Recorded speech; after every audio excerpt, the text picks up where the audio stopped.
ସାଇଁ କଣ କହିବେ ଆଜି ଆପଣ ଯୋଉ ସମୂହ ଛୁଟିରେ ଯିବା ପାଇଁ ଦରଖାସ୍ତ ଦେଇଛନ୍ତି କାହିଁକି?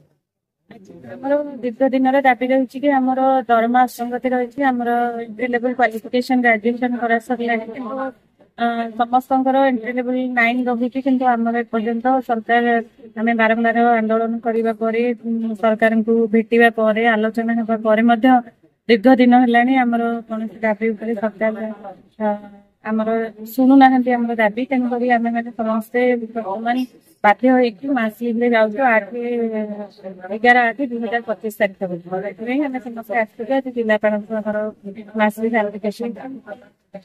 ଭୂଷଣ ପଟ୍ଟନାୟକ, ସଭାପତି ରାଜସ୍ୱ ଅମଲା ସଂଘ ଢେଙ୍କାନାଳ ଶାଖା। କଣ କହିବେ ଆଜି କଣ ଦାବି ପତ୍ର ଦିଆ? ଆଜି ଦେଲୁ ଜିଲ୍ଲାପାଳଙ୍କୁ ଆମର ସମୂହ ଛୁଟି ଦରଖାସ୍ତ ଆଜି ପ୍ରଦାନ କଲୁ। କାରଣ ଆମେ 11 ତାରିଖରୁ 11/8/2025 ଠାରୁ ସମୂହ ଛୁଟିରେ ଢେଙ୍କାନାଳ ଜିଲ୍ଲା ସାରା ଯେତେ ରାଜସ୍ୱ ଅମଲା ଅଛନ୍ତି ସମସ୍ତେ ଛୁଟିରେ ଯିବେ। କଣ ଦାବି ରହୁଛି ଆପଣଙ୍କର? ଆମର ଗୋଟିଏ ଦାବି ଲେବୁଲ ନାହିଁ, ଏଣ୍ଟ୍ରି ଲେବୁଲରେ ଆମକୁ ଲେବୁଲ 9ର ଦରମା ଦରକାର ଗୋଟିଏ। ପୂର୍ବରୁ କେତେ ଥର ଆପଣ ଏ ସମ୍ପର୍କରେ ଜଣାଇଛନ୍ତି? ପୂର୍ବରୁ ବହୁତ ଥର ସମ୍ପର୍କ କରିଛୁ, ସରକାରଙ୍କୁ ବି ଦେଇଛୁ। ସବୁ ସରକାରଙ୍କ ସହିତ ବି ଆଲୋଚନା ହେଇଛି। ଆଲୋଚନା ଯୋଉଟା ବିଫଳ ରହିଲା ପରେ ଆମେ ଆଜି ସମୂହ ଛୁଟିକି ଆପଣେଇଛୁ।